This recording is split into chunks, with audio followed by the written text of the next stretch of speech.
കുടംപുളിയിട്ട് വെച്ച നല്ല ചെമ്മീൻ കറിയുണ്ട്. അപ്പോൾ ഇന്ന് നമുക്ക് ചെമ്മീൻ കറിയല്ല, ചെമ്മീൻ ഫ്രൈ ആണ്.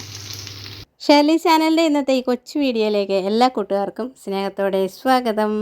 1/2 കിലോ പ്രോൺസ് ആണ്. അപ്പോൾ നമുക്കിതൊന്ന് ഫ്രൈ ചെയ്തെടുക്കാം അല്ലേ. അപ്പോൾ അതിനായിട്ട് ഞാനിതൊന്ന് ക്ലീൻ ചെയ്തെടുക്കാൻ പോകണം. അപ്പോൾ അതൊക്കെ ഇന്ന് കട്ട് ചെയ്ത് വെച്ചിട്ടുണ്ട്. കട്ട് ചെയ്തതിൻ്റെ ശേഷം അല്പം വാളംപുളിയുടെ വെള്ളവും ഉപ്പും കുറച്ച് വെള്ളവും കൂടെ ഒഴിച്ച് അതിലേക്ക് ഞാൻ വെട്ടി വെച്ചിരിക്കുന്ന പ്രോൺസ് ഇട്ട് കൊടുത്തിട്ട് നന്നായിട്ടൊന്ന് ഉളുമ്പൊക്കെ കളഞ്ഞ് നല്ല ക്ലീനാക്കി എടുക്കാൻ പോവാണ്. നമ്മൾ കുറച്ച് പുളിമയം കൂടി ഉണ്ടെങ്കിൽ ഏത് മീനിൻ്റെ ആണെങ്കിലും ഉളുമ്പ് നന്നായിട്ട് പോകും. അപ്പോൾ അതിനായിട്ടാണ് ഞാൻ വാളംപുളി ചേർത്തിരിക്കുന്നത്. നാരങ്ങാ നീര്, വിനാഗിരി ഒക്കെ ചേർത്ത് നമുക്കിത് ക്ലീൻ ചെയ്തെടുക്കാം. അപ്പോൾ നമ്മൾ ഇത് നന്നായിട്ടൊന്ന് കഴുകി റെഡിയാക്കി എടുക്കാൻ പോകണം. അപ്പോൾ നന്നായിട്ട് ഉളുമ്പൊക്കെ കളഞ്ഞ് നമ്മുടെ പ്രോൺസ് ഇവിടെ കഴുകി റെഡിയാക്കി വെച്ചിട്ടുണ്ട്. അപ്പോൾ നമുക്കിതൊന്ന് പുരട്ടി വെക്കാം.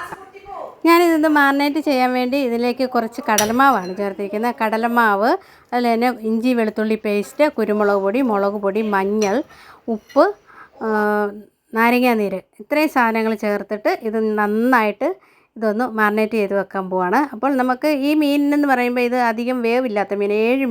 7 മിനിറ്റ് ഇത് ഫ്രൈ ചെയ്താൽ മതി. അതിൽ കൂടുതൽ സമയം ഫ്രൈ ചെയ്താൽ ഇത് കട്ടി പിടിച്ച് പോകും, ഒട്ടും സോഫ്റ്റ് അല്ലായിരിക്കും. അപ്പോൾ നമുക്കിതൊന്ന് ഒരു 10-20 മിനിറ്റ് ഒന്ന് പുരട്ടി വെച്ചതിൻ്റെ ശേഷം നമുക്കിതൊന്ന് ഫ്രൈ ചെയ്തെടുക്കാം.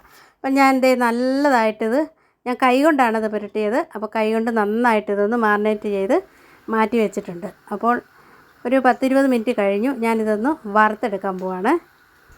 പാൻ അടുപ്പത്ത് വെച്ച് കുക്കിംഗ് ഓയിലൊക്കെ ഒഴിച്ച് കൊടുത്തതിന് ശേഷം വെളിച്ചെണ്ണ ആയാലും കുഴപ്പമില്ല.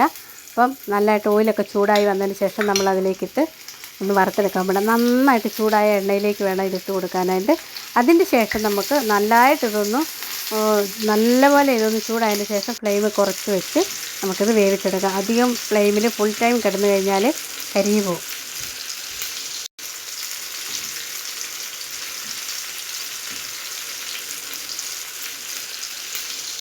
ഒരു 3 മിനിറ്റിൻ്റെ ശേഷം നമ്മളിതൊന്ന് തിരിച്ചിട്ട് കൊടുക്കാൻ പാടാം. അപ്പോൾ ഒരു സൈഡ് നന്നായിട്ട് ഫ്രൈ ആയിട്ട് വന്നിട്ടുണ്ട്.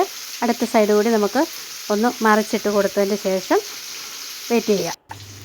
അപ്പോൾ തിരിച്ചും മറിച്ചും ഒക്കെ ഇട്ട് ഒരു 7-8 മിനിറ്റോളം എടുത്തിട്ട് നന്നായിട്ട് ഫ്രൈ ആക്കി എടുത്തിട്ടുണ്ട് നമ്മുടെ പ്രോൺസ്. അടിപൊളി രുചിയാണ്.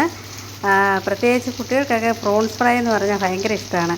അപ്പോൾ ഇന്നത്തെ ഈ വീഡിയോ എല്ലാവരും മുഴുവനായിട്ട് കാണാൻ ശ്രമിക്കുക. ഇതുപോലൊരു ഫ്രൈ റെഡിയാക്കുക. അപ്പോൾ ഇതുവരെ സപ്പോർട്ട് ചെയ്ത എല്ലാ കൂട്ടുകാർക്കും ഒരുപാട് താങ്ക് യു. അപ്പോൾ ഇനിയും അടുത്ത വിശേഷങ്ങളുമായിട്ട് നമുക്ക് വീണ്ടും കാണാം. എല്ലാവർക്കും ബൈ.